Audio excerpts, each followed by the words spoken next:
Hoje vamos falar sobre estimulação precoce na síndrome de Down. E hoje eu vou iniciar a primeira parte da abordagem desse tema. Vamos falar sobre o conceito da palavra síndrome de Down, a carga genética, né? Como que é definida essa carga genética para chegar nessa alteração neurológica, nessa alteração cromossômica. Vamos falar também qual as principais características funcionais, alterações funcionais que nós encontramos nesse público com T21, nesses bebezinhos com T21. E hoje vamos falar a primeira alteração, né, dessa parte neurológica funcional dessa criança. Então vamos lá. A síndrome de Down, antes de mais nada, vocês precisam entender uma coisa. Eu gosto sempre de começar do básico para vocês entenderem quem é o público que vocês estão atendendo, né? Entender que esse público ele precisa ser estudado, né? Totalmente detalhadamente, perfeitamente. Então, a síndrome de Down, como outras patologias, a gente precisa entender quem é criança com T21, quais são suas características físicas, suas características funcionais, suas alterações funcionais, né, que nós encontramos aí no decorrer do nosso estudo, da nossa prática com esse público do T21, tá? Então vamos lá. A palavra síndrome, ela significa conjuntos de sinais e sintomas observáveis em vários processos patológicos. Então, quando nós falamos, quando a criança ela apresenta sinais e sintomas, né, que detém, né, a sua alteração funcional, alteração neurológica, alteração respiratória, alteração neuromuscular, então nós falamos a palavra síndrome. Então, são conjuntos de sinais e sintomas que vai prejudicar, que vai ser decorrente dessa alteração funcional dessa criança, tá? E a palavra Down, ela refere-se ao sobrenome do médico pesquisador John Landau Yandon Down. Então, em 1866, ele foi fazer uma pesquisa, né, junto aí de outros pesquisadores, e ele percebeu que algumas crianças, né, alguns bebês apresentavam algumas características específicas. Essas características é o quê? O olho amendoado, a orelha pequenininha, os dedos do pé, né, o hálux do lado do pé é um pouco mais afastado, a base do pé um pouco mais achatado, os ossos maiores, né, que nós temos no corpo eram menores, né, eram mais encurtados, e ele percebeu, né, a boca, a língua era mais, né, mais protusa, mais para fora, a boca era mais abalada, mais aberta. Então ele começou a perceber algumas características físicas e decorrente com essa avaliação, ele percebeu algumas características funcionais também. Então, ele percebeu ali, né, características como a hipotonia muscular, frouxidão ligamentar, o pé plano, que é o pé chato, né, a displasia do quadril, e entre outras características. E hoje nós vamos falar um pouco sobre a hipotonia, tá bom? E com relação a essa pesquisa, ele percebeu, né, essas características, ele denominou como Down. Então, nós percebemos, né, a síndrome de Down. E o down, na literatura inglesa, né, nós encontramos como a palavra baixo. Então, baixo, né, download, né, baixar algo. Então, a palavra down é baixo. Então, acabou que decorrente por conta dessa principal característica da síndrome de Down, que é o quê? A hipotonia, que é a frouxidão, que é o tônus muscular baixo, então foi denominado síndrome de Down, tá bom? Cariótipos da síndrome de Down. Como que nós estudamos os cariótipos da síndrome de Down, tá? A síndrome de Down é uma condição genética causada por uma alteração do cromossomo, como nós, né, já havíamos falado e como já nós procuramos aí na literatura. E como que é a carga genética? Então, vamos lá. As pessoas que nascem, né, sem nenhuma alteração, ela nasce com um par de cromossomos, tá? Um par de cromossomos 21. E a criança que nasce, né, a criança que nasce com alteração neurológica, ela apresenta trio. Então, trissomia do cromossomo 21. É como está aqui, ó. Então, crianças que nascem sem alteração, nascem com um par de cromossomo 21, e a criança com alteração neurológica, que é a síndrome de Down, nasce com o quê? Um cromossomo a mais, que apresenta três, que é chamada trissomia simples do cromossomo 21. Tá? Então, essa é a principal característica que vocês vão encontrar diferente na carga genética dessa criança, tá? Então, criança com síndrome de Down, trissomia do cromossomo 21, tá? Então, aqui são três nomenclaturas que nós encontramos, tá? A trissomia simples do cromossomo 21 é quando o cromossomo do 21, ele, ao invés de ser par, ele vem em trio, tá? Então, ele apresenta três cromossomos do 21, tá bom? Então, como aqui nomenclado no desenho. O outro tipo, que é o mosaicismo, é quando o problema na divisão celular. Então, depois da formação do embrião. Então, desenvolveu a criança e lá, né, durante a sua formação embrionária, acontece alguma alteração na sua divisão. Tá? Esse é o mosaicismo. É como se fosse um quebra-cabeça. Então, você está tentando encaixar um quebra-cabeça ali e o quebra-cabeça não se encaixa, né? Então, a criança ela nasce com essa alteração, com essa divisão, com essa deficiência na divisão celular, tá? E a translocação cromossômica é quando um agrupado, quando nasce, né, quando a criança ela tem essa formação cromossômica e não nasce um a mais, ele nasce no mesmo, né, na mesma parzinho do cromossomo. Então, qual a diferença dos três? A trissomia é a clássica onde nós vamos encontrar mais, né, que é o do T21, que é a trissomia simples do 21. Então, nasceu trio, tá? Trissomia do cromossomo 21, quando nascem três cromossomos do 21. O mosaicismo é quando tem a alteração na divisão celular. E a translocação cromossômica é quando a impressão cromossômica ela nasce um a mais no mesmo cromossomo, tá bom?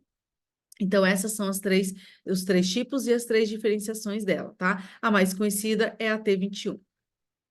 E quais são as características funcionais que afetam o desenvolvimento do bebê? Hoje vamos falar a principal, que é a ponta do iceberg, que é a hipotonia muscular. A hipotonia muscular é a ponta do iceberg da alteração da síndrome de Down, porque decorrente da alteração da hipotonia muscular, a gente vai desencadear outras características funcionais que podem desencadear aí, né? Podem ser alterações de atraso no desenvolvimento motor, desenvolvimento cognitivo, desenvolvimento da fala, desenvolvimento respiratória, entre outros, né, alterações de desenvolvimento funcional da criança, tá bom? Então, hoje vamos falar sobre a hipotonia muscular. Como o nome já diz, hipotonia muscular. Eu quero fazer um teste com vocês. Pega e faz um teste. Pega no braço de vocês, relaxado mesmo. Toca no braço de vocês. Vocês não percebem que tem uma semicontração, uma consistência? Isso se chama semicontração. É quando o músculo ele está recebendo ali a contração que seja em repouso. Então está tendo ali, né, uma conexão, uma resposta sináptica, está tendo uma contração muscular. Então, quando a criança quando é uma criança típica, quando não apresenta nenhuma alteração, se você tocar no músculo, você vai observar uma resistência. Então, é uma semicontração. Então, é uma contração ali de movimento que vocês conseguem observar quando a criança está em repouso, tá? Então, quando a criança ela apresenta uma hipotonia muscular, uma alteração neurológica, no caso a síndrome de Down, se você tocar nessa criança, você vai perceber o quê? Muita flacidez, né, o tônus muito baixo, a gente fala, né, a gente encontra na literatura, né, mole, né, o músculo é mais mole, a criança é como se fosse bonequinho de pano. Então, toda vez que vocês forem observar, é na palpação. Percebeu ali que não há nenhuma resistência, que é né, apresenta mais uma frouxidão, uma flacidez, então apresenta ali hipotonia muscular, tá bom? E como que acontece a hipotonia muscular? A hipotonia muscular, ela acontece da seguinte maneira. Quando você quer executar uma atividade, né, muscular ali, por exemplo, eu quero pegar uma caneta, peguei uma caneta. Ao fato de você ir pegar a caneta, o músculo ele vai mandar uma resposta sináptica para o cérebro vai executar essa atividade, ela vai mapear essa atividade, e mapeando essa atividade, ela volta com uma resposta, né, uma resposta sináptica para a mão, e eu pego a caneta. É assim que acontece o movimento. A criança com a hipotonia muscular, com a síndrome de Down, quando ela vai executar esse movimento de pegar algo, o músculo ele vai mandar a resposta para o cérebro, só que a resposta é muito mais lenta, apresenta uma resposta com lentidão.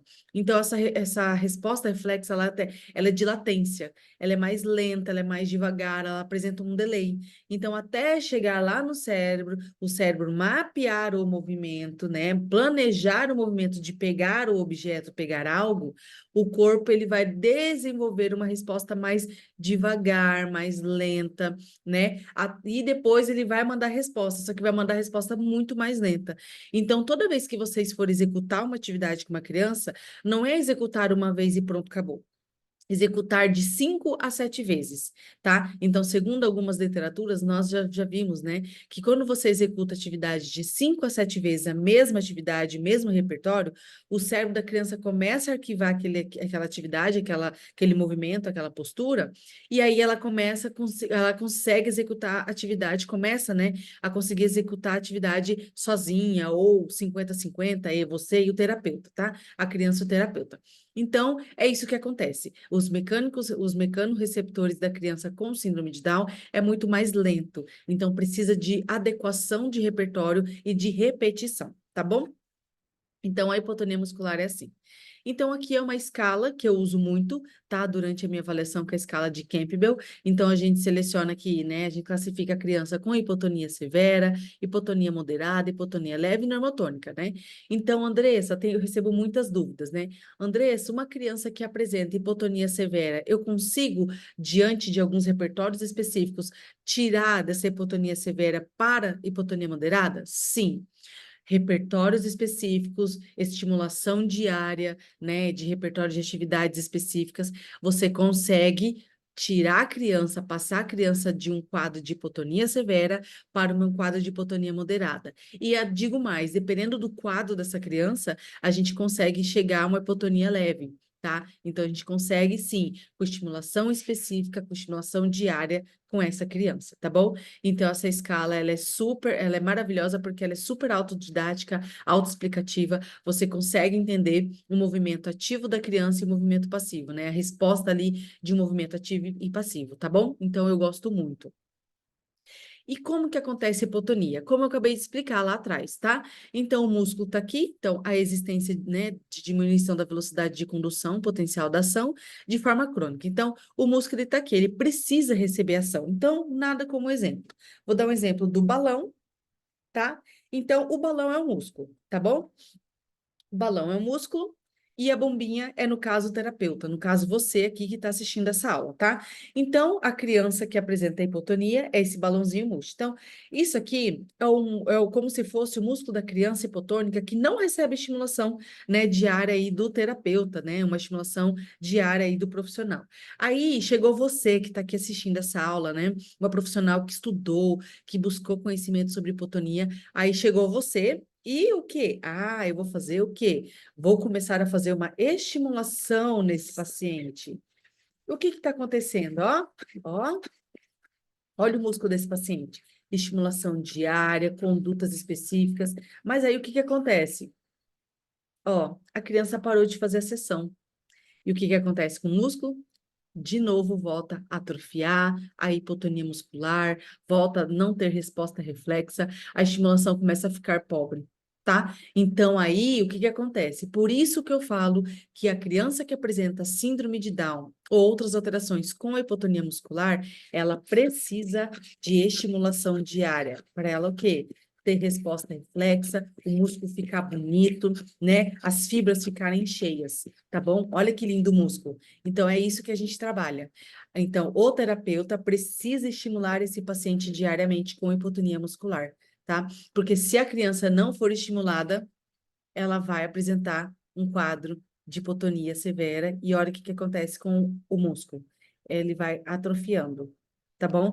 Então, como aqui diz, ó, respostas reflexas são importantes para o controle sensório-motor, né? Os exercícios direcionados à força muscular e a melhora da coordenação, tá bom? Então, quando você for atender criança com síndrome de Down, você precisa ter três objetivos aí com relação à hipotonia: trabalhar força, repetição e trabalhar coordenação e balance core dessa criança, equilíbrio, tá bom? É muito importante, tá?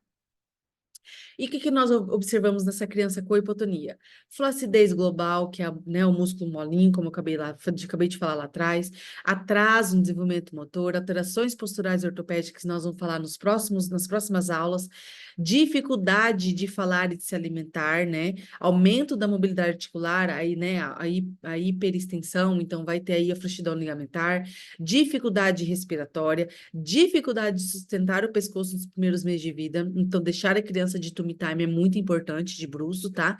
E diminuição da velocidade dos movimentos, como eu acabei de falar, e dei exemplo como o do balão e da bombinha, tá bom? Então, aqui, qual é o papel da fisioterapia? A fisioterapia, né, para a hipotonia muscular é gerar esses três objetivos: aumentar a força do meu paciente. Então, eu quero aumentar, tem que trabalhar a força, porque a principal alteração que nós temos na hipotonia é o quê? É o contrário, a hipotonia muscular é a fraqueza muscular. Então, a gente tem que trabalhar esse fortalecimento muscular desse paciente, tá bom? Depois, a gente tem que trabalhar movimentos sequenciais e repetitivos. Lembra que eu falei de 5 a 7 vezes? Você repete o mesmo exercício para a criança começar a arquivar, planejar e trabalhar essa sequência de movimento, tá bom? É muito importante isso. E depois, observar o quê, né? Observar o movimento, trabalhar coordenação, deixa eu tirar aqui, trabalhar coordenação e equilíbrio do nosso paciente. Por quê? Porque a hipotonia, ela, infelizmente, ela vai alterar o equilíbrio e a coordenação do nosso paciente. Então, o equilíbrio de ficar em pé, equilíbrio de andar, equilíbrio de passar de uma transferência para outra, tá? De uma postura para outra, tá bom? E hoje falamos um pouco sobre a hipotonia muscular dentro da síndrome de Down, tá bom? Então, nossa próxima aula, vamos falar sobre a próxima, né? Qual é a próxima alteração de características funcionais na síndrome de Down. Espero ter ajudado vocês hoje com essa aula. Muito obrigada.